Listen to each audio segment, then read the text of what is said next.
toutes et à tous, bienvenue dans le podcast de Paris Basketball On Air. Oui, la saison est terminée, mais on n'allait pas vous laisser comme ça. Le Paris Basketball a perdu et donc vice-champion de France de Betclic Elite. Donc une défaite 3-1 en finale contre Monaco, mais on allait quand même revenir sur cette saison d'un point de vue collectif tout d'abord. Donc c'est l'occasion de ce podcast aujourd'hui. Donc on va vraiment revenir sur la saison globale, ce qu'on a ressenti. C'est compétition par compétition, d'un point de vue plus tactique, donc vraiment scruter et revenir sur les plus grands moments, selon nous, de la saison, et on vous demandera les vôtres évidemment après la diffusion de cette émission. Pour m'accompagner aujourd'hui, je suis pas seul évidemment, je suis avec Théo. Salut Théo, comment ça va? Hello, ça va, ça va. Donc voilà Théo, comme je l'ai dit, saison terminée, donc on va tirer le bilan, on dresse le bilan comme à chaque fois, on revient. Là, c'est le point de vue un peu plus collectif des moments de la saison, de la tactique, mais il y aura un autre podcast évidemment sur les individualités qui sera fait par Flavien et Lilian. Mais là, donc voilà, on va se concentrer un petit peu sur le Paris Basketball au global, si tu veux bien. Du coup, ben, par où commencer? Parce que la saison était tellement riche qu'on pourrait commencer par 10 000 anecdotes, 10 000 histoires, mais on va revenir tout d'abord sur le bilan directement du Paris Basketball. 2 titres cette saison, les 2 premiers de son histoire. Une victoire en Leaders Cup pour commencer contre Monaco contre Monaco, que dis-je, contre Nanterre, pardon, à la mi-février, et une victoire en Coupe d'Europe, l'Eurocup contre Bourg, donc une victoire 100% française qu'on a eu l'occasion de vivre avec vous cette saison, et une finale de Betclic Elite pour la première participation en championnat. Donc, que demander de plus? Théo, est-ce qu'on peut parler de saison de rêve au final? Si on est idéaliste comme peuvent l'être ces gars qui ont travaillé toute la saison, comme l'est le coach, malgré le fait que tout le monde soit rationnel, on peut toujours faire mieux. Mais là, je viens de parler de rationalité. C'est vrai que qui nous voyait faire une saison aussi grande avec 2 titres et une finale? Donc, on peut toujours faire mieux, mais en soi, en tant que fan, en tant qu'admirateur de cette équipe et même en tant que simple observateur, on ne pouvait pas rêver mieux. C'est assez idiot de dire ça, c'est complexe, mais je pense que les gens comprendront, quand on dit ça. C'est vrai que, personne ne nous voyait faire une saison aussi folle et nous les premiers, hein. Je pense que même nous quand on en parlait en début de saison, on pouvait pas on ne pronostiquait pas ça. Donc tu peux pas faire mieux dans les têtes. C'est compliqué.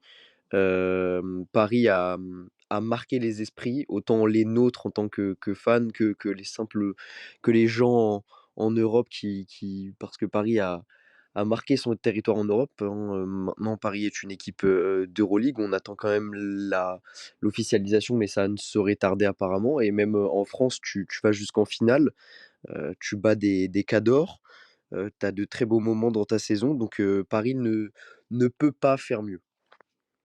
C'est vrai au final, que ce soit en Europe, que ce soit au national, Paris sortait d'une saison, la saison avec Will Weaver, aux portes des playoffs, donc une 9e place qui pouvait s'avérer être un peu frustrante. Et là, on reviendra un petit peu sur le basket de Thiamas Isalo, même si on a l'occasion d'en parler toute la saison. Mais je suis d'accord avec toi qu'on ne pouvait pas rêver mieux, que ce soit, peu importe notre statut et notre lien avec le Paris Basketball, cette saison a vraiment été exceptionnelle, et surtout, elle sort pas de nulle part, mais on s'attendait à quelque chose de ambitieux. Ça a été ambitieux jusqu'au bout, jusqu'au dernier match, puis après ça a été concluant. On peut même commencer par la Leaders Cup, qui a été le premier trophée. La Leaders Cup qui est quand même un trophée, on peut dire, alternatif, du basket français. Alternatif ne veut pas dire mineur, hein, attention, hein, je ne veux pas du tout dénigrer ce trophée qui est quand même une très belle compétition. À titre personnel, j'aime beaucoup le format de 3 matchs en 3 jours. Le Paris Basketball l'a remporté, donc en battant Monaco en demi-finale, si je ne dis pas de bêtises, et en l'emportant contre Nanterre 85-80. Donc vraiment une rencontre qui plus est, face à un rival, enfin un rival, on va dire, dans un derby, donc un premier trophée remporté. Est-ce que tu peux revenir un petit peu sur cette compétition, Théo? Qu'est-ce que ça te remémore comme souvenir? C'est vrai que pour toutes les personnes qui suivent le Paris Basketball depuis ces 6 petites années au final, parce qu'il y a tellement d'anecdotes, mais ce ne sont que 6 ans, c'est quand même l'aboutissement de quelque chose. En plus, dans un moment de la saison qui est quand même, on va dire, on est vers la mi-saison puisque Paris a beaucoup joué. Qu'est-ce que tu penses quand tu revois cette saison de Leaders Cup, toi? C'est à quoi tu penses? Bah, déjà, en y repensant, le premier truc qui, moi, me vient, c'est vraiment on en rigolait avec Flavien, mais vraiment quand quelques jours avant la Leaders Cup, on en rigolait, on se disait, si vraiment ça s'arrête le vendredi, donc contre Saint-Quentin, le premier match, comme tu l'as dit, c'est la Leaders Cup, c'est 3 matchs en 3 jours. Nous, on se disait: «On s'en fout, c'est secondaire», comme tu le disais, et au final, ils sont ça a été fou parce qu'ils sont allés jusqu'au bout. On a eu 3 matchs en 3 jours. Alors le premier était le moins abouti, je trouve, mais tu remportes un trophée en jouant 3 matchs en 3 jours avec c'est déjà un exploit pour n'importe quelle équipe qui le ferait, mais c'est encore plus un exploit pour Paris qui, ne s'attendait pas forcément à un style de jeu qui quand même et mange, énormément d'énergie. Donc nous, on se disait, on en rigolait, voilà, bon, ça s'arrête, tôt, c'est pas très, très grave et au final, ils sont allés très, très loin en allant jusqu'au titre et en plus de ça, tu as mis la manière sur les 2 derniers matchs et mettre la manière contre Monaco, ça a été un énorme match en Leaders Cup, contre Monaco et même, en finale contre Nanterre. Vraiment, Nanterre te met en difficulté, te fait très, très mal alors que 2 mois plus tôt, tu les as explosés, il y a pas d'autre mot, chez eux. Donc vraiment la Leaders Cup, c'est comme les playoffs, c'est un toute compétition, enfin tout montre que chaque compétition a sa «spécialité» entre guillemets, ses difficultés, ses et donc ça Paris s'est imposé, Paris a fait le taf et pour moi, la Leaders Cup, c'est le tournant de la saison. Il y en a plein. On peut parler de victoires comme de défaites. Il y a des victoires qui te comme justement celle, de Monaco en fait partie, hein. Pour moi, c'est à ce match, contre Monaco que ça a été vraiment le tournant de la saison, mais la Leaders Cup au global a été un tournant. Il y a des défaites aussi, hein, qui font que ta saison, les gars se sont tout de suite réveillés et cetera. Mais pour moi, le simple fait de te dire: «OK, tu as battu Monaco, avec la manière, tu as gagné 3 matchs d'affilée, c'est vraiment ce qui a mis dans les têtes, dans la mienne et dans celle de je pense pas mal et surtout dans la tête de ces gars, une confirmation de: «OK, on peut battre n'importe qui, n'importe où, n'importe comment». Et c'est vraiment ce qui nous a fait dire: «OK, on a fait une très on était en mi-février, on s'était déjà dit, «OK, on fait une très bonne saison et c'est pas fini parce on est bien en Europe, à l'époque, c'était, le début des playoffs, d'Eurocup bientôt si je dis pas de bêtises et Ouais, même en on y arrivait totalement. voilà et en championnat français, on était aussi très bien placés. Donc on se disait voilà, on va vivre une très grande saison et la suite, nous a pas fait mentir. Mais du coup, la Leaders Cup, c'est un peu le début, comme je le disais, de cette fin de saison, le début de cette fin de saison. C'est un paradoxe, mais fou et vraiment, comme je le disais, pour moi, c'est le tournant de cette saison. Non, je suis d'accord, il y a eu ce côté, la saison était séquencée et c'est comme si une nouvelle, saison, commençait après la victoire en Leaders Cup et c'était d'ailleurs, on en parlera aussi, mais après cette série de victoires, enfin cette victoire, pardon, en Leaders Cup, on a commencé aussi doucement mais sûrement à parler de la série de victoires que le Paris Basketball, a accompli cette saison, 25 victoires de suite. Un record extrêmement gratifiant également pour cette équipe qui a permis aussi dans certains moments de la saison à cette équipe de rester focus et de toujours avoir quelque chose, un objectif, peu importe lequel. Et c'est vrai que je suis assez d'accord avec toi, la Leaders Cup, on parlera un petit peu évidemment du championnat après, mais la victoire en Leaders Cup a lancé Paris dans une autre phase de sa saison. Tu as parlé de l'Europe, tu as parlé des playoffs. Du coup, l'Eurocup, Paris, pour sa deuxième participation en Coupe d'Europe, donc en Eurocup, l'antichambre de l'Euroleague, est ressorti vainqueur de cette compétition face à Bourg. Mais revenons un petit peu sur la série, au final, la compétition en global. Paris, c'est 18 matchs de saison régulière, une défaite contre Besiktas. C'est tout, vraiment. C'est-à-dire que la saison était. Tous les feux étaient au vert.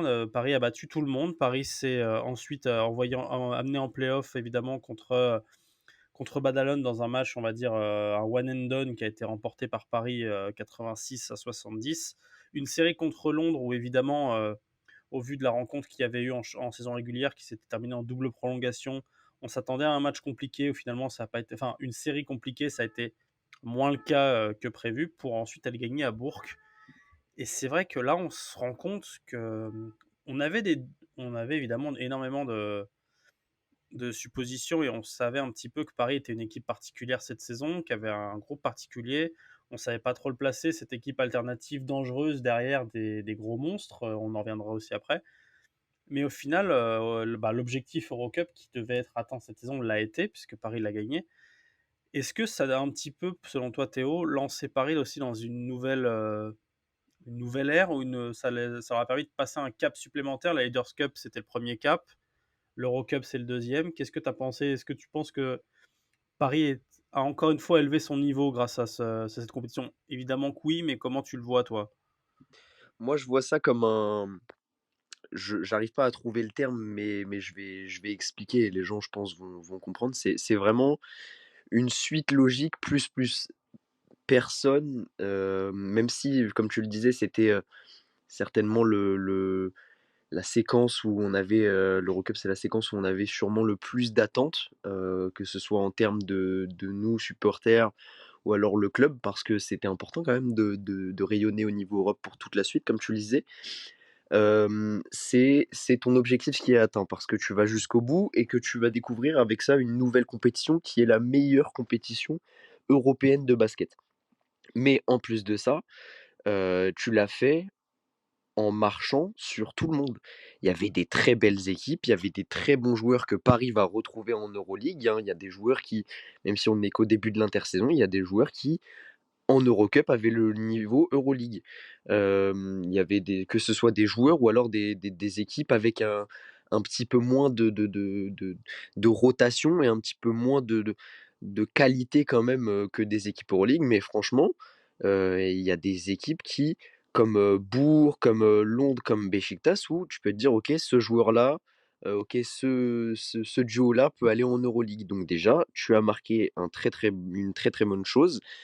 Tu t'es imposé, tu as placé Paris sur la carte de l'Europe en termes de basket. Mais comme je disais, tu as dominé. Tu as été contre de très grosses équipes et tu as été impressionnant. Il y a des C'est moments où vraiment je ne vois pas en Eurocup. Est-ce que hormis, bah, cette défaite contre Beşiktaş que tu rappelais, tu as un souvenir de Paris vraiment dominé, vraiment dos au mur en Eurocup? Moi, c'est vraiment cette impression de je n'ai pas vu Paris, douter en Eurocup. Alors la première phase a été, on va le dire quand même très simple avec, parfois des énormes victoires. Je pense à Oui, beaucoup de victoires, très larges. voilà, je pense à celle à l'Olympia, Ljubljana en fin de le dernier match, de saison régulière, pour terminer le dernier match, de l'histoire du Paris Basketball à la Halle Carpentier. On s'impose de +51 si je dis pas de bêtises, +52 quelque chose comme ça. Une boucherie, c'était un plaisir, absolu ce match et rien que ça, c'est fou en fait. On était sûr d'être premier. Il n'y a pas eu de rotation. Les joueurs, majeurs ont moins joué de quelques minutes, mais tout le monde a joué et tout le monde a joué comme si c'était le premier match et qu'il fallait marquer les esprits. Pour moi, ça, c'est vraiment le reflet de cette saison en Eurocup et comme je le disais, j'ai pas vu Paris, moi, le seul souvenir que je pourrais avoir à la limite, c'est quand on était tous les 2 Antoine, à Bourg, pour la finale où vraiment et c'est même pas de la faute de Paris en soi, tu as une adresse absolument monstrueuse de Bourg et c'est ça qui m'a fait un petit peu douter, mais c'est la seule fois que j'ai douté en Eurocup, hormis cette défaite contre Beşiktaş. Mais vraiment, moi, j'ai été impressionné. En plus de ça, il y a quelque chose que je trouve qu'on n'a pas évoqué, mais pour moi, hormis le match, d'ouverture à l'Adidas Arena, je pense que ta campagne d'Eurocup, elle a vraiment soudé cette équipe avec le nouveau peuple, j'ai envie de dire parisien, avec des gens, de plus en plus actifs, hein. Franchement, moi, en tant que supporter parisien en tout cas, j'avais jamais vu une telle ambiance que je crois que ça a commencé contre Badalone, dès le match, coup près où vraiment, c'était fou et ensuite ça a monté d'intensité contre Londres, même l'Arena était impressionnante et en finale contre Bourg pareil. Mais vraiment moi c'est le souvenir que j'ai avec, des joueurs qui se battent de plus en plus et voilà. C'est vrai que je suis d'accord avec toi sur le point que le match où j'ai le plus douté aussi, c'est quand on était à Bourg, ouais, pour la finale, donc là-bas. Et c'est quand même assez impressionnant de se dire que le match où on a le plus douté, où on a plus ressenti cette capacité pour l'équipe adverse de renverser un groupe assez conquérant, c'est la finale, c'est le game 2 d'une finale, où l'équipe parisienne est à l'extérieur. Donc il y a quand même certaines circonstances et au final, la rencontre est remportée, 80-89 et Paris remporte la coupe. D'un point de vue aussi plus extérieur que toi, parce que toi tu es aussi membre du COP, c'est pas un secret, c'est pas du tout un secret. C'est vrai quand on cette victoire-là, elle a scellé quelque chose. D'un point de vue évidemment, le groupe, on l'a senti encore plus solidaire, encore plus, compétitif et dans le bon sens du terme. Mais aussi, c'est vrai que le lien, cet échange entre le public et le et l'équipe a été de plus en plus proche. C'est-à-dire que on sentait de toute façon un public extrêmement fier de son équipe et une équipe extrêmement fière de son public et qui parfois justement, ce qui se permettait d'avoir, on peut repenser à Tyson Ward et les autres joueurs qui demandaient plus d'interaction par des musiques, par des gestes, par des partages sur les réseaux sociaux, par une vraie complicité. Et cette compétition-là, elle reflète tout ça. C'est-à-dire, comme tu as dit très justement, Paris, on sait depuis la création du club, un petit peu après, évidemment, à la première ni la deuxième année due au Covid, que Paris voulait s'implanter en Europe et que l'Europe voulait Paris, mais qu'il fallait quand même une légitimité. On sait que Paris est souvent décrié par le basket français. Le basket européen, on le suit un petit peu. Enfin, les observateurs européens, on les entend beaucoup moins, mais déjà les observateurs français décrivent beaucoup Paris.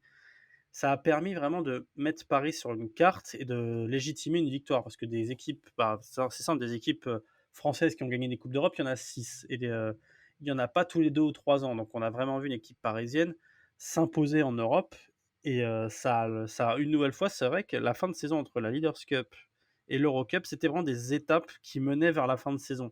Mais des étapes extrêmement intéressantes. Quand on y repense, l'aventure Eurocup, elle est très belle. Et comme tu as dit, même la défaite contre le Beşiktaş qui est aux alentours du mois de novembre, donc on est à milieu de saison régulière, plus ou moins, peut-être voilà, le ventre mou de la saison régulière, elle n'est pas, elle est pas inquiétante, puisque es à 7-0, tu termines à quoi ouais, voilà, de toute façon, ce sera ta seule défaite dans la compétition. Tu perds de 5 points, c'est pas non plus dramatique, encore plus maintenant qu'on a gagné la compétition. Et tu ne ressens vraiment pas d'inquiétude dans ce groupe-là. On sait que ça va aller. Comme tu as dit, il y avait des belles équipes, des belles individualités, mais il y a aussi eu des énormes raclés, on peut le dire.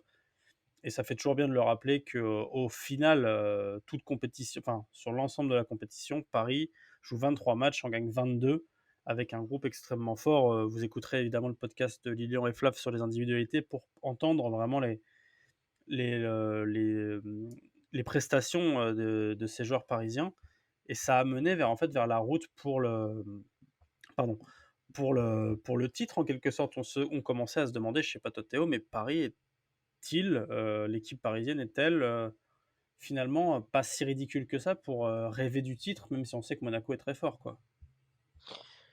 Bah, cette aventure, fin d'Eurocup fait aussi partie de, comme on l'a dit, de cette, série de 25 victoires. Quand tu enchaînes autant de victoires avec des matchs, quand même compliqués, pas forcément en termes d'adversité, mais c'est vrai que dans le basket et encore plus quand on est parisien, je pense que tout le monde sait que le «scénario» entre guillemets, il y a des matchs où on les sentait venir. Par exemple, en tant qu'observateur, quand tu connais, le club, quand on te dit: «Voilà, il y a eu la trêve, ton match de retour, c'est un match à Blois, contre Blois», surtout un Blois qui est un petit peu dos au mur, tu sais que ce match va pas être facile et au final, bon, le match n'a pas été facile, mais Paris s'impose. Il y a des matchs comme ça, un dernier match au Portel, un dernier match de saison, tu te dis: «Bon, si jamais ils lâchent, on leur en voudra pas». Le Portel a été très, très bon, mais Paris finit par s'imposer. Et dans ces matchs-là, il y a pas que ces matchs-là, il y a aussi des matchs très compliqués. Il y a des matchs contre l'Asvel, il y a, on l'a dit, Cholet, ouais, tu il y a l'as un dit match aussi. contre Monaco, il y a plusieurs matchs contre Bourg, donc des tops équipes, françaises et même du coup européennes, hein, puisque l'Eurocup fait partie de la fin de saison d'Eurocup. Absolument. Mais comme tu le disais, il y a une espèce à la fois de rationalité où on se disait: «Bon», en fait, c'était assez compliqué à définir dans les têtes cette, fin de saison parce que moi je me souviens de moments assez flous où, en parlant avec des gens, je me disais: «Franchement, je sais pas, il y a la fatigue que les gens ne prennent pas en compte». Et moi je voyais Paris s'arrêter en Betclic Elite beaucoup plus tôt que d'autres personnes. Je l'avais déjà annoncé, alors j'avais pas dit qu'on allait perdre contre Cholet, je nous voyais gagner 2-0 même déjà et au final, c'était notre première défaite depuis très longtemps donc ça m'a un petit peu fait mentir mais je nous voyais à nous arrêter contre l'Asvel. Ils l'ont pas fait. Franchement, ça a été une bataille pendant 5 matchs. C'était une série très agréable à suivre, très frustrante, avec notamment des leads que tu lâches, un petit peu honteusement, j'ai envie de dire. Il y a le game 1, si je dis pas de bêtises, tu gagnes de 25 points. Au final, tu te fais rattraper, tu gagnes seulement de 8, si je dis. Enfin, à un moment, ils sont à -8. Le game 3, c'est pareil, tu es à +20 et tu finis par perdre, quelque chose comme ça. Donc assez frustrant, mais c'est vrai que moi, pour parler de la fin de saison de Betclic Elite, je m'attendais à, entre guillemets, «rien». Je me disais: «C'est vraiment du bonus». Cette fin de saison parce que, avec ce qu'on a vécu en termes d'émotions, avec ce qu'ils ont vécu aussi en termes d'émotions, faut pas l'oublier. Les playoffs, c'est un autre monde, c'est beaucoup plus rugueux et on l'a vu, hein, Paris a encaissé, plus de défaites en playoff que, sur les 5 derniers mois de compétition, enfin de Ah toute oui, com totalement, hein, voire plus, hein. Oui, de toute façon, c'est pas compliqué. La dernière défaite de Paris avant la série de 25, c'était en 2024 c'était également. à Si je dis pas de bêtises, Strasbourg en jan c'était le 27 janvier, donc c'est voilà, pour c'est te ça dire le niveau. et encore Contre Paris, Strasbourg. avant ce match-là, Paris était dans une bonne dynamique aussi, hein. Paris, c'est pas comme si Paris avait enchaîné 3 défaites avant de faire 25 victoires mais moi, comme je disais, il y a une sorte de en fait, cette équipe, c'est vraiment un paradoxe parce que, la fatigue ne les atteint pas. Alors même si là, bon, sur les finales, c'était vraiment un autre monde, mais qu'est-ce qui pouvait arrêter ces gars, cette saison-là? Hormis Monaco, qui a décidé de se réveiller, d'être absolument monstrueux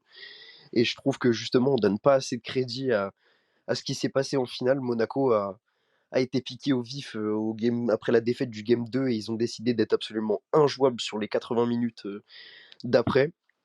J'en veux absolument pas à Paris. Mais comme je le disais, franchement, moi, ils m'ont surpris encore une fois. En fait, toute la saison, j'ai été surpris. On connaissait cette équipe au fur et à mesure par cœur. On se disait: «Il va se passer ceci, cela, il faut mettre de l'intensité». Mais j'ai vraiment vibré toute la saison. Il y a des matchs qui ont été plus difficiles que d'autres, que ce soit des victoires ou des défaites, hein. Il y a même des victoires pas très, très jolies, hein. Il y a des matchs en semaine où Paris avait vraiment beaucoup de mal. Il y a des matchs à Gravelines, des choses comme ça, où on se dit: «Oh là là, on a Ah, gagné», mais c'était laborieux, ouais. À suivre comme pour eux, j'imagine, hein. il y avait vraiment des matchs où on se disait: «Bon, on retient que la victoire», mais vraiment j'ai été surpris toute la saison pour moi, c'est en Betclic Elite que j'ai vraiment été le plus surpris parce qu'il y a des exploits que personne ne voyait faire pareil. Même si tu vas pas au bout et que c'est probablement le plus frustrant parce que les 2 autres compétitions dans lesquelles tu es engagé, tu as 2 titres. J'ai trouvé cette saison absolument monstrueuse et en termes d'émotion, alors c'est fou à dire parce qu'on ne va pas jusqu'au titre, mais c'est là où j'ai le plus vibré malgré la fin un peu tumultueuse et un peu décevante. Moi, c'est le seul petit regret que j'ai, c'est que, voilà, tu soignes pas ta sortie, mais c'est pas de ta faute. C'est vraiment de la faute de Monaco qui est absolument sur Tu tombé sur plus fort que toi. voilà, tout simplement et c'est vrai que c'est un peu frustrant cette saison quand tu es parisien parce que tu pas connu énormément d'équipes qui t'ont surclassé, même de peu et quand tu te fais surclasser de beaucoup comme ça, tu cogites, mais moi, comme je l'ai dit dans le précédent podcast et je le redis là, j'en veux pas du tout aux joueurs et cetera et c'est rien, mais en Betclic Elite, j'ai vraiment vibré. C'est vrai qu'il y avait ce côté où quand tu as vécu une saison avec 25 victoires de suite, donc que tu as battu littéralement tout le monde, que ce soit à l'échelle européenne et en championnat, tu as envie d'en voir plus, tu as envie d'en savoir plus. Quand Cholet a battu Paris au premier match, tout le monde a vécu ça comme, tout le monde s'est remis en question, une remise en question, peu importe qu'on soit joueur, journaliste, supporter, n'importe qui, on s'est tous remis en question en se disant: «Mais comment ce groupe va réagir?» parce qu'on était tellement habitués à gagner qu'on avait peur que ce groupe-là ne réagisse jamais. Bon, la peur, visiblement, les réactions dans ce groupe-là se sont pas fait attendre puisque Paris a sorti Cholet, et gagné 2 matchs de suite. L'Asvel, c'était pareil. L'Asvel, tout au long de la saison, avant que le Paris, je rappelle juste le bilan de saison régulière, 27 victoires, 7 défaites, c'est quand même exceptionnel. Tout au long de la saison, Bourg et l'Asvel étaient les équipes avec qui Paris, contre qui Paris, on imaginait que Paris allait se faire éliminer. Bourg a été battu en Eurocup, puis après en championnat. Donc on s'est rendu compte que Bourg était une équipe battable. Là, il restait plus que l'Asvel. L'Asvel a été battu dans une lutte vraiment compliquée, ou comme tu l'as dit, au game 5, avec des ratés, de la frustration. Et au final, il ne restait plus que Monaco. Et c'est vrai que ça crée ce sentiment de, au final, tous les obstacles que Paris a eu à affronter cette année ont été franchis, plus ou moins facilement, plus ou moins rapidement aussi. Mais au final, quand on voit les deux derniers matchs du Paris Basketball cette saison en play-off, hein, la défaite 55-88 au Game 3 le 9 juin et 76-115 au Game 4, c'est sûr que c'est frustrant, mais est-ce qu'on peut en vouloir à ce groupe-là? Non, parce que on peut pas. Est-ce qu'il aurait pu mieux faire lors de ces rencontres-là? Oui, sûrement, on peut toujours mieux faire, mais est-ce qu'on peut en vouloir après le bilan dont on parle depuis près de 20 minutes? En fait, on peut pas. On peut pas, enfin, c'est pas que c'est impossible, mais que ce serait quand même extrêmement malhonnête de notre part de dire aujourd'hui que c'est du gâchis vis-à-vis de la saison que le Paris Basketball a offert à ses supporters et au basket français même. Parce qu'au final, je pense que c'est à l'échelle du basket en général qu'on regarde la saison du Paris Basketball. Même la Et- fin de le, les dernières minutes, j'ai envie de dire, j'étais pas au game 4, mais je l'ai vécu très, très fort de par, les vidéos que j'ai reçues, que j'ai oui, vues et cetera. oui, c'est la fin de quelque chose, d'une aventure que certains supporters de basket d'équipes autres ne vivront jamais de leur vie. Et c'est Et fou de on se leur dire souhaite de vivre ça. bien sûr, et c'est fou de se dire quand même que tu viens de te prendre un -40 et pourtant tout le monde dans l'arena, et je dis bien tout le monde hormis les joueurs parce qu'ils ont cet aspect compétition et cetera, et c'est très bien, hein, mais tout le monde est souriant, tout le monde chante, tout le monde crie. Je il y a peu d'équipes il y a peu de supporters qui ont vécu ça, et il y a peu de supporters aussi qui font ça, tu vois? Et c'est symptomatique de cet état d'esprit. On peut pas leur en vouloir. Vraiment, tu viens de te manger Non, jamais de la vie. 39 points, un match pas très, très joli quand tu es parisien à regarder parce que tu vois ton équipe souffrir, hein, mais un match, très beau, en termes de qualité, notamment côté monégasque. Ouais, tu te Mais rends compte qu'il y a quand même c'est bien parce que tu te dis, l'année prochaine, on jouera ça, Paris jouera ça, plusieurs fois par semaine en Euroleague, donc tu te dis: il y a un vrai défi qui attend Paris derrière et c'est ultra enrichissant. clairement, clairement, mais moi, c'est ça que je retiens, c'est vraiment la communion. Même c'est pas que le COP qui chante, il y a encore quelques temps, sans alors c'était plus à la Halle Carpentier, on l'a moins vu à l'Arena, mais sans le COP, c'était très enfin, tu enlèves le COP, le microcosme, supporter parisien est entre guillemets «mort». C'est difficile à dire, hein, Oui. et je Non, c'est vrai, tu as raison, c'est un peu compliqué à sortir de terre, les Parisiens ont fait un voilà, énorme travail et l'Arena et les Parisiens, ça a matché tout de suite, hein. Enfin, et d'un point de vue extérieur. hormis dans des matchs, serrés à la Halle Carpentier, c'était très compliqué de réveiller les gens, de même simplement pour féliciter les joueurs, et c'est quelque chose qu'on retrouve plus à l'Arena, donc ça va dans le sens de ce projet. Vraiment, Paris avait besoin de l'Arena, et on le savait tous, mais sur ce point, c'est acquis, c'est clair. Et donc, et comme je le disais, il y a une communion qui fait que ta saison n'est pas ratée, évidemment. Et comme tu le disais, c'est impossible de leur en vouloir. Tu sors mal et malheureusement, mais tu peux pas leur en vouloir. Et au final, c'est juste la fin d'une saison historique. On va le rappeler histoire de bien faire notre travail, que le Paris Basketball s'était incliné en 32e de Coupe de France contre Lille. Un match dont tout le monde s'en fichait, je pense. C'est pas faire offense au Lille Métropole Basket ni à la Coupe de France de dire ça, puisque voilà, on va pas en parler. Je pense que ça sert à rien. C'est pas un mauvais souvenir, c'est une anecdote dans la saison.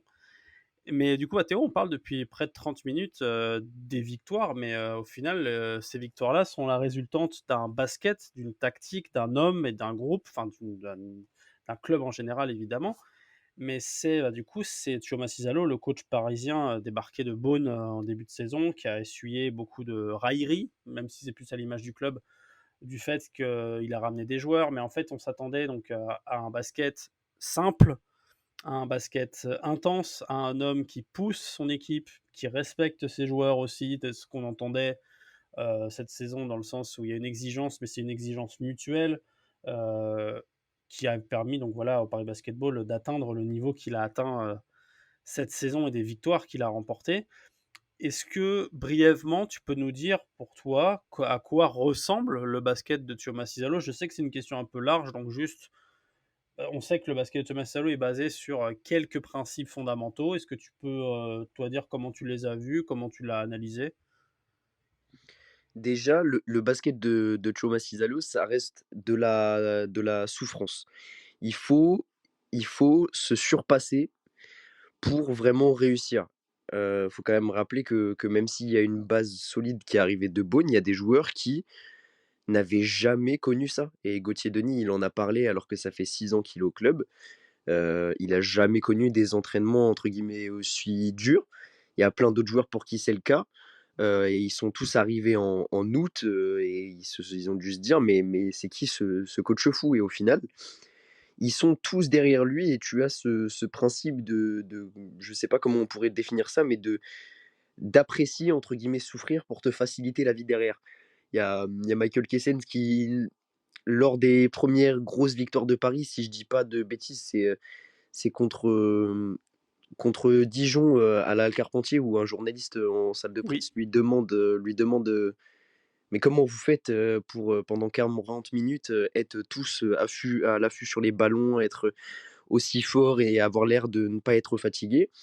Et il répond aux journalistes, «On travaille dur, nos entraînements sont 10 fois plus durs en termes d'intensité que nos matchs» et j'ai eu la chance d'assister à des entraînements, hem, en tant que, parce que j'ai fait la pré-saison, au club, en tant que «journaliste» entre guillemets, et on l'a vécu aussi avec Flavien, lors des un ou 2 matchs, si je dis pas de bêtises, en pré-saison aussi à la Halle Carpentier et je me souviens d'avoir dit à Flavien: «Il se passe ceci, cela et cetera et tu vas voir, c'est fou».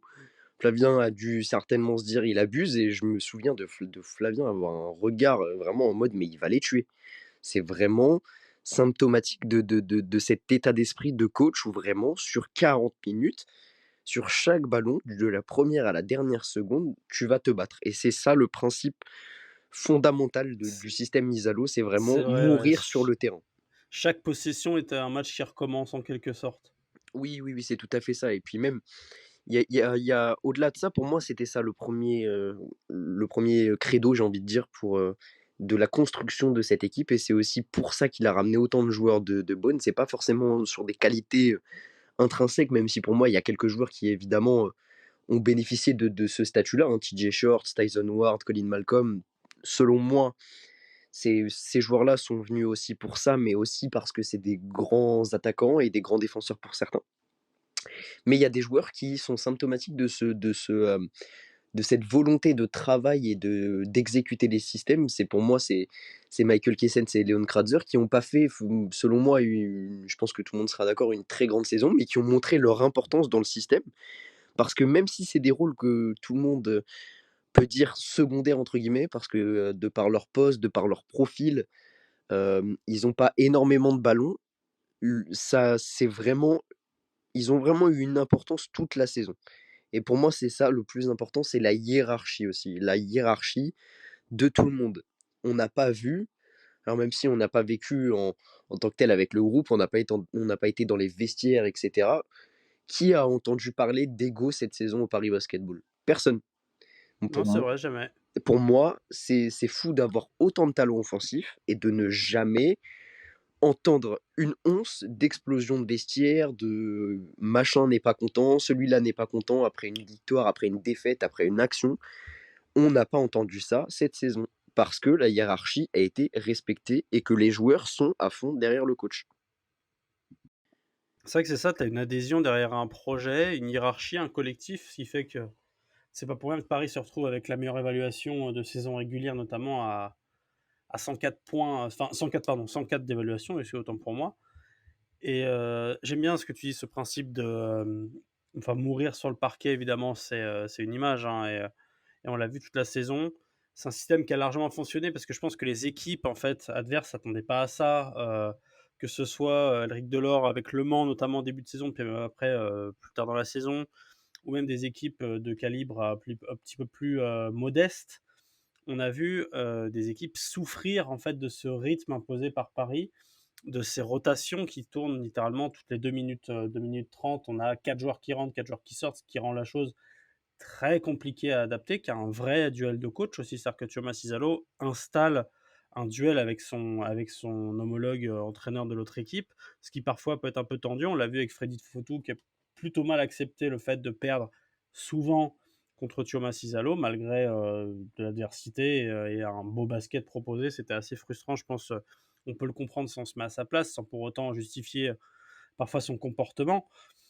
Mais, et on a vu aussi, par exemple, le basket de Choma Chisalo était un peu compliqué à adapter, les coachs adverses avaient du mal à s'adapter, pardon, au basket de Choma Chisalo. Par contre, inversement, on a aussi pu voir tout au long de la saison un Choma Chisalo qui aussi a eu parfois du mal à adapter son basket, notamment en cours de match, un peu plus en playoff quand ça a été compliqué, quand le rythme a été différent. Est-ce que tu as trouvé aussi que ce basket-là, basé sur un jeu rapide, sur 3 ou 4 systèmes qui tournent assez régulièrement, mais en fait 3 ou 4 systèmes dans lesquels n'importe quel joueur peut prendre n'importe quel poste. C'est-à-dire que des fois ça va être un axe 1-5, des fois ça va être un 2-4, un 4-1.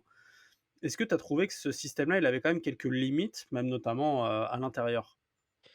Oui, dans 2 sens. Mais pourquoi ce système a eu des limites? Parce que quand tu as une telle culture de la gagne et que ça marche, quand tu te retrouves dans des moments difficiles et que tu vis tes premières défaites depuis longtemps, c'est pour tout le monde. C'est pas, Paris n'en est pas exempt. C'est difficile pour tout le monde. Quand tu as vécu d'aussi beaux moments, d'aussi gros moments de domination, c'est normal d'être en période de, entre guillemets, «de difficulté» et tu as beau être un très, très bon joueur, un très, très bon coach, parfois il faut juste accepter que tu n'as pas les clés du monde entier et que tu peux pas, sur toute ta vie gagner tous les matchs. Sinon, évidemment, bah, il y a des coachs qui seraient, les plus grands coachs, du monde et qui perdraient jamais. Mais comme tu l'as dit, il y a ce manque un petit peu d'adaptabilité, pardon. Il faudra voir ça, ça va être le plus gros point à surveiller l'année prochaine selon moi parce que tu vas te retrouver face à des techniciens beaucoup plus impressionnants, autant, en championnat français qui s'améliore en termes de qualité d'entraîneur, si je peux dire ainsi, autant en Euroleague qui est bien évidemment un step, majeur de l'Eurocup, bien qu'il y ait des très grands coachs aussi en Eurocup, hein. Mais en Euroleague, tu as des monstres de coaching, hem et moi j'ai vraiment hâte de voir, Thiago Zalo face à ces coachs-là, vraiment.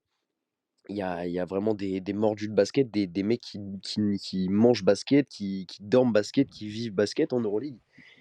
Donc ça va être, assez impressionnant et très cool à suivre.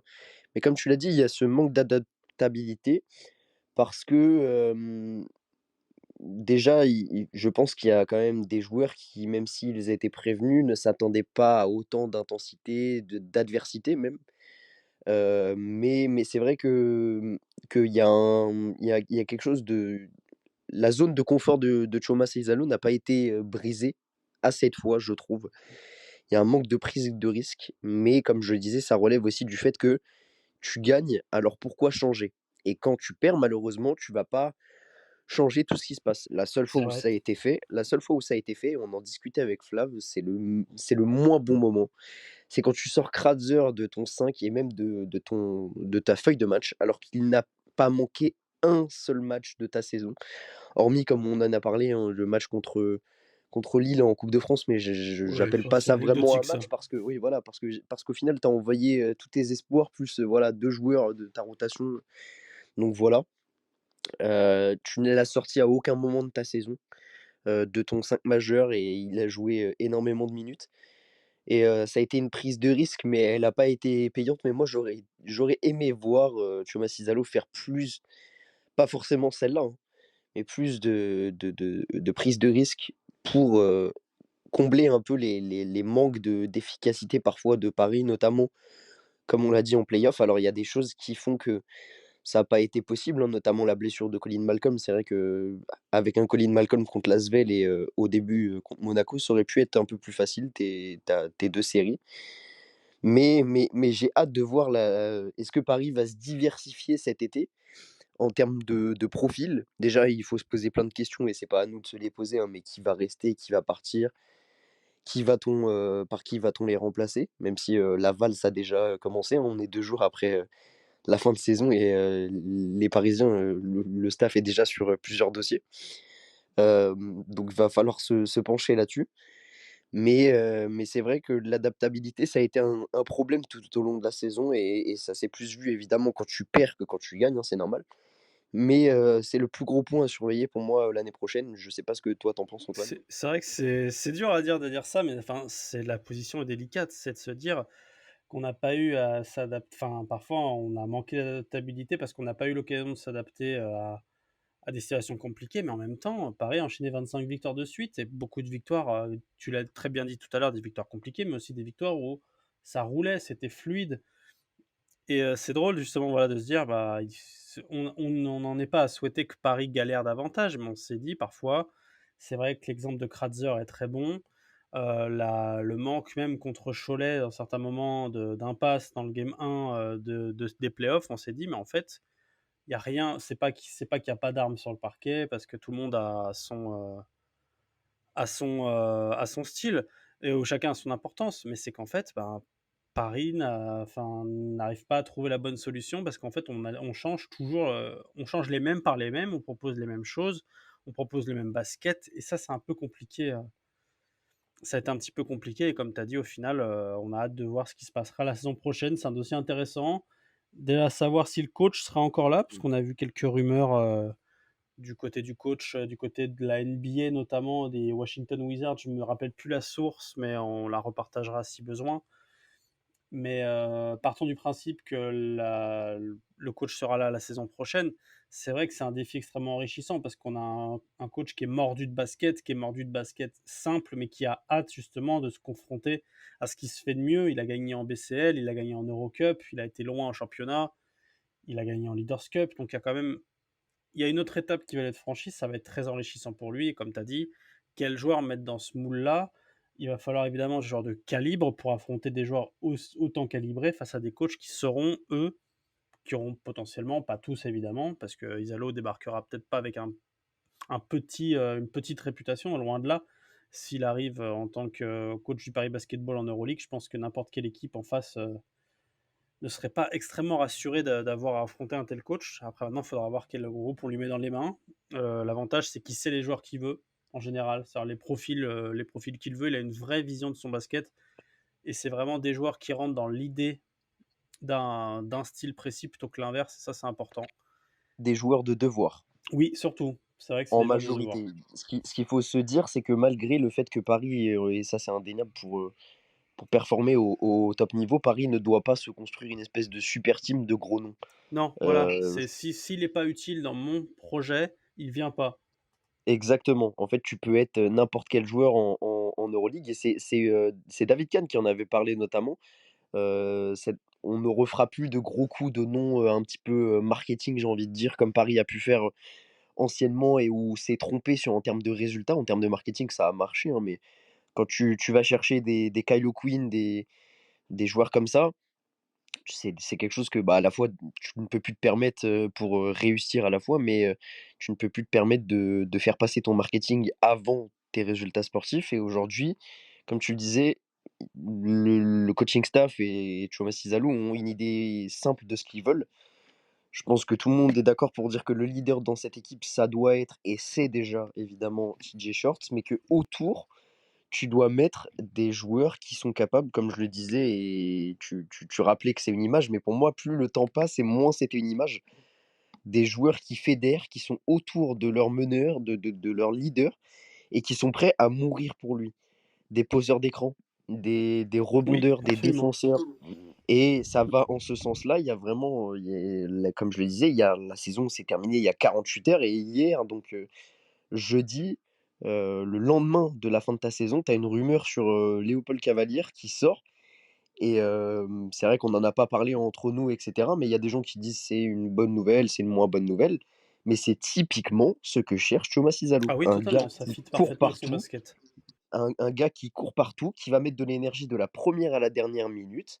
Va falloir voir, entre guillemets, «qui il va remplacer», s'il remplace quelqu'un, mais évidemment, je pense que faut s'attendre à des départs aussi, hein. C'est pas Faut pas non plus être idéaliste et se dire: «On repart avec, 100 de ce groupe», même si pour moi, il faut partir avec une très, très grande, partie de ce groupe pour performer et pour continuer. Mais ça va dans le sens de: on veut gagner, on veut des mecs qui ont la culture de la gagne et qui sont prêts à tout pour gagner et Léopold Cavaliere, ça va dans ce sens-là. On aurait pu s'attendre à des premières rumeurs sur des gros noms, mais ça, c'est symptomatique du fait de, voilà, on va d'abord se chercher une base et des joueurs qui seront importants pour nous et si on doit ajouter entre guillemets, «des joueurs plus de talent», on le fera, mais c'est pas vraiment «notre priorité» entre guillemets et ça, c'est vraiment, je vais pas dire qu'à Paris qu'on fait ça, dans les grandes structures, on le fait aussi, hein. Au Real Madrid, c'est comme ça, hein. Tu construis avec ce que tu as, notamment tu es jeune et cetera et autour, tu ajoutes des grands joueurs si tu as la possibilité de le faire. Mais c'est pas vraiment une priorité et à Paris, c'est ce qui est en train d'être construit et ça, c'est vraiment très, très bien parce que ça marche beaucoup dans les grandes structures, européennes et c'est pareil, au foot, c'est pareil dans pas mal de sports. Mais c'est très, très bien et comme on le disait, bah, va falloir voir la suite.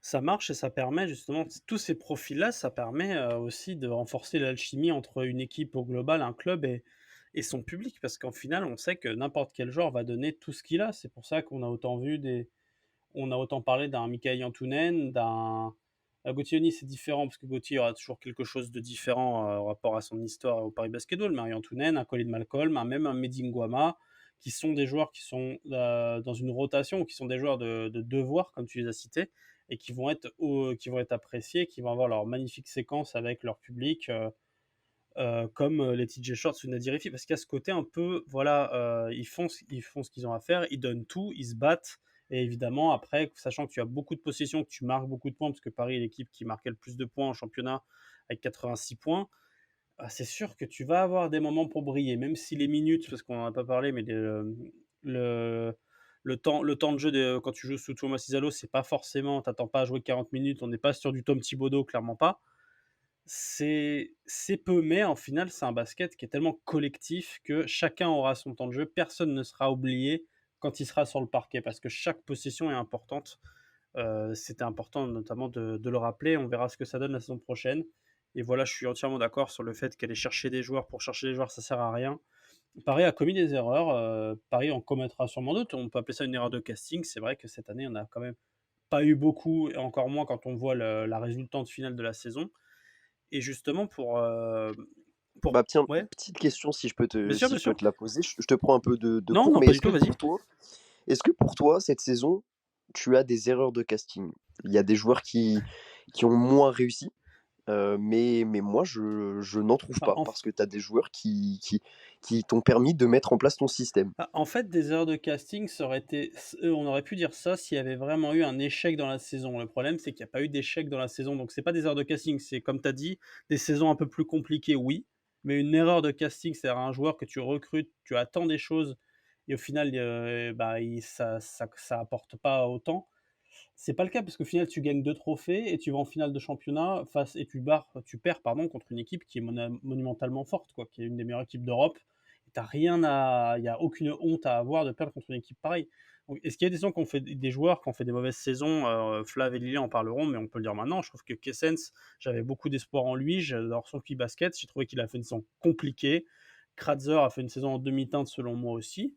Pour moi, Après, c'est ses playoffs, c'est voilà. sa saison régulière, enfin ça son il y a 2 saisons de Kratzer. Il y a son premier le 1er enfin le début de saison qui se passe de septembre, donc des premiers matchs à la fin de la saison régulière de Betclic Elite, donc une majeure, allez, on va dire 80-90 de sa saison est pour moi réussie parce que il a pas été, souvent mis enfin, il a été souvent mis en difficulté, mais il a souvent brillé par, comme on le disait, un engagement.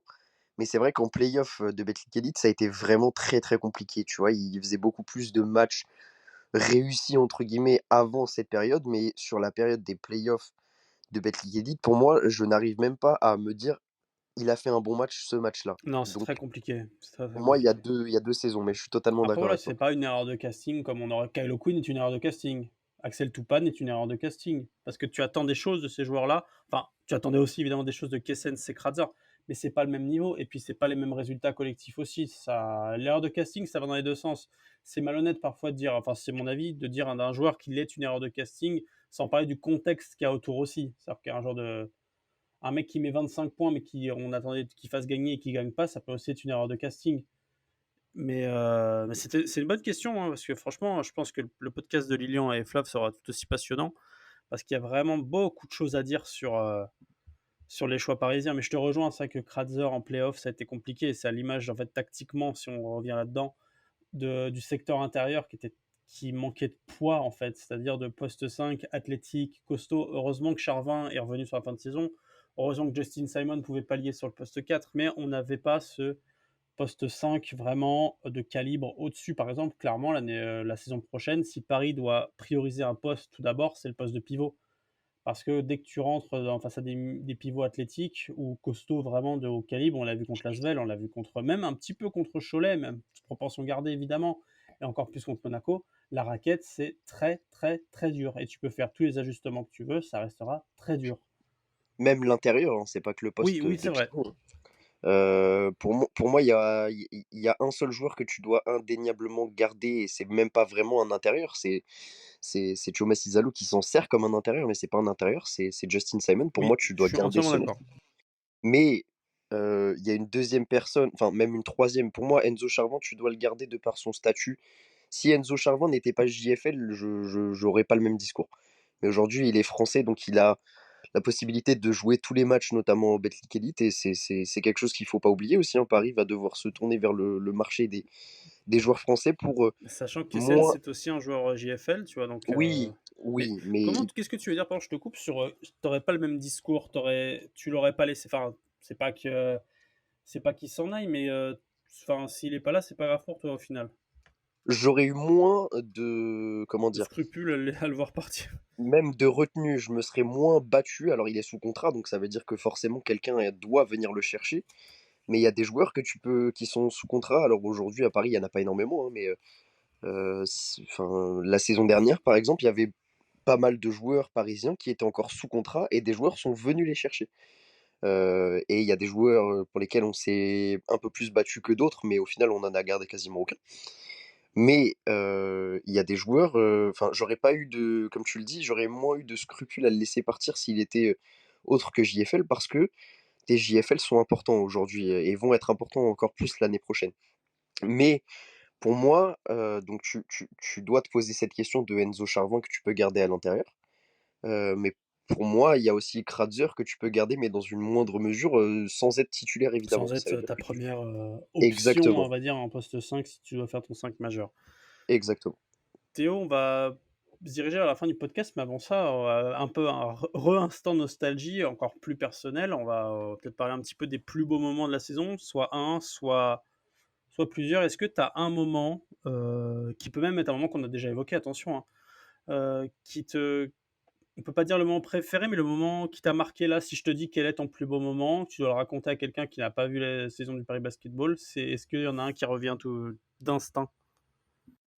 J'en ai 2. Il y en a un qui me semble, évident et d'autant plus pour, notamment toi et moi et les personnes qui étaient présents sur place parce qu'on n'est pas nombreux au final en tant que Parisiens, mais on a quand même vécu une finale, enfin un titre, un soulevage de titre, des Parisiens, à Bourg où nous on était là, on était dans la salle et vraiment, C'était la quelle foire au fierté câlin, d'avoir hein. La été foire aux embrassades, exceptionnelle, quelle hein. De quelle victoire de fierté liesse. d'avoir été là. Oh. Je me souviens pour vous donner une petite anecdote, on est parti de Paris à 13 heures un petit peu en trombe vraiment, moi je suis encore étudiant donc je finissais les cours. J'ai chopé, Antoine et 2 potes, à nous. Je vous ai tous, chopés avant d'aller en voiture, pour aller à Bourg et vraiment on a discuté pendant 4 heures et demie de voiture. On a discuté basket, on a discuté des scénarios et franchement, c'était très fatigant à vivre, hein, de faire un match, juste après avoir conduit pendant 4 heures et demie. Je vous avoue que je suis pas capable de le faire tous les week-ends, mais c'est évidemment rentable. On a vécu des émotions folles, hem, que ce soit entre nous, Antoine et moi, Antoine et enfin moi et toutes les personnes qui étaient présentes, là-bas, notamment des gens, il y a eu une espèce de communion aussi, Antoine, je pense que tu seras d'accord, où on croisait des gens du staff, administratif, des gens que nous on connaît dans le microcosme parisien et vraiment, il y a des gens pour qui tu aurais pu te dire, voilà, c'est une personne parmi tant d'autres, mais moi, chaque personne du staff que j'ai croisé, du staff administratif, je l'ai félicité parce Oui, qu'on fait tous totalement. partie Ils font d'une un travail, aventure. exceptionnel. Voilà, voilà, on fait tous partie d'une aventure, on est tous unis et pour moi, chaque personne et ça a été mis aussi en avant, par Thomas Cizalo, il y a très peu de temps. chaque personne qui donne un peu de temps au club, que ce soit du supporterisme, de juste, enfin être dans le club, être bénévole, être salarié du club, tout le monde a son importance et donc vraiment je me souviens de ces moments de communion au-delà du sentiment de la victoire, vraiment. On a vécu une soirée, une journée en tant que telle, vraiment folle et mon deuxième souvenir, c'est le game 5 contre l'Asvel à l'Arena. C'était je pense que on va pas vivre ça avant longtemps parce que, même si c'est pas une finale, même si c'est pas un titre, il y a une telle atmosphère, il y a moi j'ai vraiment ça faisait longtemps que j'avais pas eu la chair de poule comme ça, vraiment où sur chaque possession, tu es porté par ton arena, sur chaque, passe, tu vibres, tu as du stress, c'était vraiment un match fou et la fin de ce match est encore plus folle et il ramène, vraiment tout le monde sur terre et on se dit, j'ai vécu enfin je suis sorti de l'arena en me disant: «Mais qu'est-ce que je enfin il vient de se passer quoi?» Tu réalises pas ce qui se passe dans les moments comme ça et ça a été un match vraiment exceptionnel. Pour moi, c'est mon top match au-delà des titres, au-delà de tout ce qu'on a pu vivre, des fins de match arrachées, des grosses victoires. Pour moi, c'est mon moment de la saison. Je sais pas ce que toi t'en penses, mais vraiment j'ai vibré ce soir-là et c'était vraiment exceptionnel. C'est vrai que j'ai pas eu la chance d'être, là physiquement parce que je rentrais de voyage et je travaillais, je finissais à 19h quand le match a commencé, c'était un peu compliqué de m'y rendre et j'aurais adoré le vivre parce que quand même de loin, je me disais: «Waouh, mais qu'est-ce que ce club est en train de faire vivre à toutes les personnes, enfin, qu'est-ce que ce club offre en fait à tous les fans de basket?» Et l'ambiance, c'était d'une folie et même, je regardais The Coup sur l'équipe, mais le bruit, la salle, le c'était vraiment un bordel, mais un bordel, attention, c'est pas péjoratif, hein, mais quelque chose d'exceptionnel et c'est vrai qu'il y a eu ce regret de me dire: «Mince, j'aurais dû m'arranger comme je voulais avec le travail, enfin, les obligations qu'on a en dehors du podcast pour y être physiquement». Après, quitte à ne pas faire le podcast derrière, si c'était pas le calendrier, on s'en foutait et c'est vrai que cette rencontre-là, je comprends pourquoi tu l'as ressenti comme ça, quand tu l'as vécu de l'intérieur et c'est vrai que l'ambiance avait l'air, exceptionnelle et je te rejoins aussi, c'est vrai que sur sur Bourg, c'est ce que je disais tout à l'heure, c'est, on a vécu des choses, que peu importe notre statut et notre lien avec le Paris Basketball, que des gens qui ont un lien avec une autre équipe de basket, peut-être depuis plus longtemps que nous, ne vivront jamais. Que ce soit, en termes de basket pur et dur, de sport, mais aussi humainement, c'est une aventure humaine, en fait et comme tu as dit, en fait, n'importe quelle personne que tu croisais, après la victoire, en fait, bah, tu avais un lien particulier avec elle, que ce soit, voilà, et tu avais un lien parce que tu connais son travail, parce que tu as pu discuter avec elle à un match des espoirs d'il y a 2 ans et du coup, vraiment une sympathie. Il y a ce côté encore familial, même si ça reste un club qui a une grande envergure et ce match-là a fait ressortir ça dans cette saison, ce côté où en fait il y a un lien et chaque personne, comme tu l'as aussi très justement dit, est importante et a contribué à sa à sa manière, j'aurais pas d'autres mots, à ce Chaque personne a trophée-là. apporté sa pierre à l'édifice. Oui, c'est exactement, absolument, tu as très bien, c'est exactement ça et que le moindre supporter qui a applaudi, qui est venu au match, en fait, mérite cette victoire-là. C'est sa victoire à sa façon et on l'a vu le lendemain lorsqu'on s'est retrouvés tous à la mairie du 18e, pour fêter le titre. Enfin, tous ceux qui ont pu être là, parce qu'il y en a qui ont pas pu être là, qui sont totalement, qui méritent aussi ça et à titre enfin, pour raconter une anecdote, c'était le jour où Flavien fêtait son anniversaire ce jour-là et on a fait une course pour faire un aller-retour, pour rester 45 minutes et voir les Parisiens pour, soulever le trophée parce que ça nous semblait important et au final, on est dans une pièce qui est grande, mais qui est pas non plus c'est pas la mairie la plus immense de Paris et de France. Mais en fait, tu retrouves tout le monde et en fait, on se dit: «Mais» alors évidemment 8 000 places à Adidas Arena, c'est immense, mais il y a quand même ce socle de personnes qu'on reconnaît depuis le début, c'est-à-dire depuis ou quasiment depuis le début ou depuis de nombreuses années. Et ça, c'est vrai que cette séquence Bourg-en-Bresse là, elle est exceptionnelle et comme tu l'as dit, le fait de le vivre encore plus parce que la Leaders Cup, c'était exceptionnel, mais on n'a pas pu y aller parce que c'était à Saint-Chamond, un peu compliqué à organiser. Ça, c'est pas la même sensation, même si c'est une sensation de victoire qui est vraiment géniale. Bourg, ça sera à jamais, gravé dans je pense dans nos mémoires, peu importe, encore une fois, le lien qu'on a avec le club, hein. Oui, oui, clairement, enfin, si nous on a vibré comme ça, je me dis que dans une moindre mesure parce qu'être, là-bas, c'était vraiment plus fou que le vivre derrière sa télé, comme tout match, hein, comme tout événement. Mais si nous, on a reçu une telle émotion et enfin, on a vraiment tous pris une charge dans la tronche vraiment, hein. C'est pas moi je le dis, hein, il y a des larmes qui sont tombées, hein, quand on Mais bien sûr. au coup de sifflet final, au moment où enfin, tu vois, il y a des moments simples de ta saison où tu vois même des moments, où tu vois Gauthier Denis soulever le titre, les titres d'ailleurs. C'est vrai. Hem, c'est vrai que, tout le monde méritait ça. Lui le premier, hein, mais voir, autant de symboles. En fait, cette saison, c'est vraiment une saison de symboles. C'est alors on n'a pas pour le coup, on n'a pas d'informations, mais c'est très probablement la dernière saison de Gauthier Denis. Oui, je pense Faut sans faut quand pareil, pas même d'infos, se mais faut quand même se dire que Gauthier Denis, pour sa dernière saison au Paris Basketball, a été champion d'Europe et a gagné la Leaders Cup et il l'a soulevé. Heu, qui, que ce soit nous ou lui, s'il y a 6 ans, on en reparlait de ça, je pense que lui, il signerait tous les jours de sa vie, évidemment. Et et c'est des sacrifices, hein, autant pour lui qui vit une saison quand même compliquée avec moins de temps de jeu, moins de responsabilités. Mais je pense que quand tu es sportif et même quand tu es supporter, tu signes tous les jours pour voir ce scénario-là.